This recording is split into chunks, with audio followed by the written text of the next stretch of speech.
Hello everyone, welcome back to our channel. So today in this video I'm going to go through how to connect Tapswap to Solana wallet. So let's get into the video. So first thing you're going to do, you're going to open up Telegram.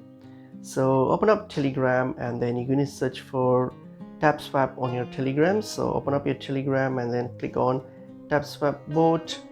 So that will open up this Tapswap bot here. So simply select that. Once you have selected that, click on the Start Now option, and then this will take you to the Tapswap bot. So from there you should be able to connect your Solana. So this will get you to the Tapswap bot. So that's the one here.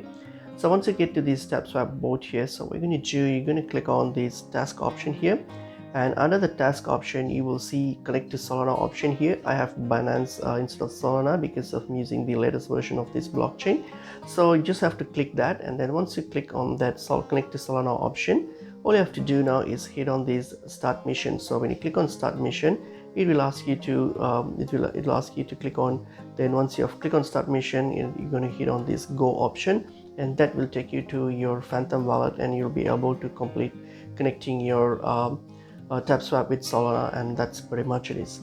Hope this video was helpful. I will see you in another video. Thank you.